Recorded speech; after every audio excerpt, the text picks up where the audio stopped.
اب جو روایت پیش کرنے لگا ہوں وہ کشف الغمہ میں علی بن عیسیٰ اربلی نے اسے لکھا ہے جلد نمبر 2 میں. اب بہار الانوار کے جلد نمبر 50 میں بھی روایت موجود ہے. کیا راوی کہتا ہے کہ میں بغداد میں تھا, امام کو 2 مرتبہ بغداد بلایا گیا. جب دوسری مرتبہ امام تشریف لے گئے تو وہاں شہادت ہو گئی امام کی, جسے آج پڑھنا ہے ہمیں امام کی شہادت کے حوالے سے. تو راوی کہتا ہے کہ میں بغداد میں بہت رش تھا, ایک جگہ دیکھا میں نے اتنی بھیڑ لگی ہوئی ہے اور سب ایک بچے کے گرد جمع ہے اور بڑی عزت اور احترام کر رہے ہیں اس بچے کے لیے, اور وہ بچہ ایک گھوڑے پر سوار ہے. میں نے پوچھا کہ کون بچہ ہے, تو لوگوں نے کہا کہ یہ شیعوں کا امام ہے. تو میں نے دل میں خیال کیا کہ اب نقل روایت کر رہا ہوں میں بارز معذرت کہ خدا لعنت کرے شیعوں پر کہ ایک 8 برس کے بچے کو امام بنا کے بیٹھے ہوئے ہیں, اتنی بھیڑ لگائی ہوئی ہے. اچھا یہ شخص زیدی مذہب سے تھا, وہ سادات زیدی نہیں, وہ تو قابل احترام ہے. یہ جو زیدی یا بن گئے جنہوں نے زید شہید کو امام مانا, امام زین العابدین علیہ السلام کو امام نہیں مانا. یہاں پر بھی وہی تسلیم کی مشکل تھی, سرنڈر نہیں ہو رہے تھے. کیا اس لیے کہ تصور کر کے بیٹھے ہوئے تھے جو قیام بالسیف کرے, جو تلوار نکال کر میدان میں آ جائے وہی امام ہے, باقی تو ہم کسی کو سمجھتے ہی نہیں. لہذا چونکہ امام زین العابدین علیہ السلام نے قیام بالسیف نہیں فرمایا, زید شہید نے قیام بالسیف کیا, انہوں نے کہا زید شہید امام ہے. کبھی کبھی یہ جذباتیت کہ بھئی کون قیام کر کے باہر آ رہا ہے, وہ انسان کو اتنا گمراہ کر دیتی ہے کہ امام برحق کو چھوڑ کر اپنے بنائے ہوئے امام کی طرف آ جائے, جبکہ زید شہید نے خود امامت کا دعویٰ نہیں کیا تھا. میں یہ نہیں کہہ رہا ہوں کہ زید شہید نے خود امامت کا دعویٰ کر کے لوگوں کو اپنی طرف متوجہ کیا تھا, نا, لیکن یہ خود گمراہ ہو گئے. جیسے حضرت عیسیٰ علیہ السلام نے کبھی بھی نہیں کہا تھا کہ مجھے اللہ کا بیٹا کہو, نعوذ باللہ من ذالک. تو اپنے ذہن سے دین کو مولڈ کر لینا کہ بھائی مجھے تو یہ سمجھ میں آ رہا ہے, میرا تو مزاج یہ ہے کہ جب تک کوئی قیام بالسیف نہیں کرے گا اس وقت تک میں تو امام مانوں گا ہی نہیں اسے. جب تک کوئی ظالم کے خلاف تلوار لے کر ہی نہیں نکلے گا اس وقت تک میں اسے امام نہیں مانوں گا. یہی زیدیہ کی مشکل تھی, انہوں نے امام زین العابدین علیہ السلام کی امامت کو چھوڑ دیا, زید شہید کو امام ماننے لگے. یہاں سے پورا ایک فرقہ بن گیا زیدیہ, امام برحق کو چھوڑ دیا, پھر امام باقر علیہ السلام کو نہیں مانا انہوں نے, امام جعفر صادق علیہ السلام کو نہیں مانا انہوں نے.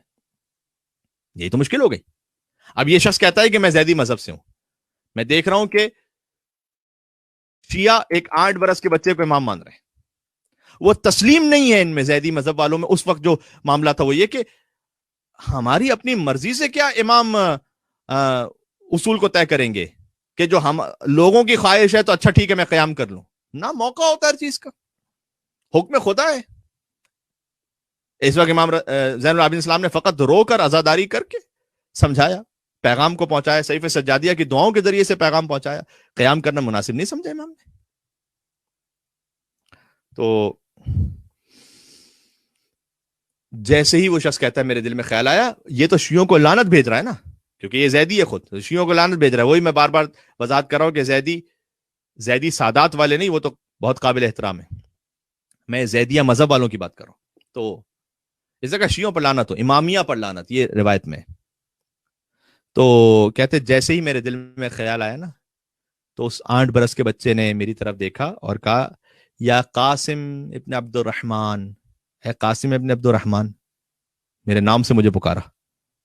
اللہ اکبر. کہتا ہے کہ مجھ پر تو ایک طرح سے نقل بالمعنی کر روایت کا کہ لرزہ طاری ہو گیا کہ ابھی تو میں فقط دل میں سوچ رہا ہوں, میری کبھی ان سے ملاقات نہیں ہوئی اور میں نے ان کے ماننے والوں پر لعنت بھی بھیجی, یہ سامنے سے مجھے میرے نام سے پکار رہے ہیں کہ اے قاسم ابن عبد الرحمن.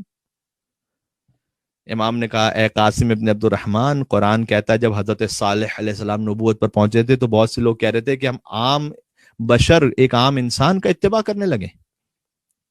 اور امام نے سورہ قمر کی آیت نمبر 24 پڑھی جو میں نے سرنامہ کلام میں پڑھی. امام نے کہا کہ فقالوا ابشرا منا واحدا نتبع, ہم میں سے ہی کوئی ایک انسان جو بظاہر عام سا انسان نظر آ رہا ہے کہ ہم اس کا اتباع کرنے لگے, انا اذا لفی ضلال وسعر, تو ہم تو بہت گمراہ ہو جائیں گے اور دیوانگی میں پڑ جائیں گے. ہم ایک ہمارے ہی درمیان سے ایک انسان کو اس کا اتباع کرنے لگے, وہ کہیں نبی. اچھا, جیسے ہی اس نے آیت پڑھی سورہ قمر کی آیت نمبر 24, امام نے وہ قاسم ابن عبد الرحمن دل میں کہتا ہے کہ میرے دل میں اچھا اس کا مطلب یہ تو جادوگر بھی ہیں, انہیں میرے دل کا حال کیسے پتا چلا کہ میں دل میں کیا سوچ رہا تھا؟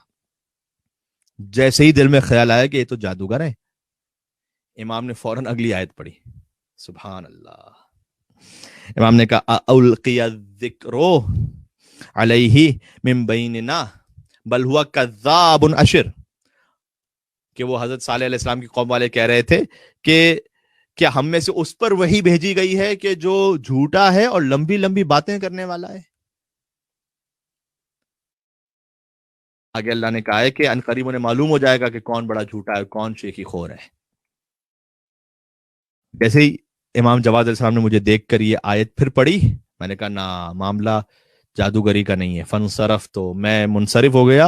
وَقُلْتُ بِالْإِمَامَةِ، سبحان اللہ، ان کی امامت کا کلمہ پڑا ہوا ہے، شہدت انہ حجت اللہ علی خلقہ، اور اس بات کی میں نے گواہی دی کہ یہی اللہ کی حجت مخلوقات پر، واعتقدت، اور ان پر ایمان لے کر آئے، اعتقاد رکھ لیا میں نے۔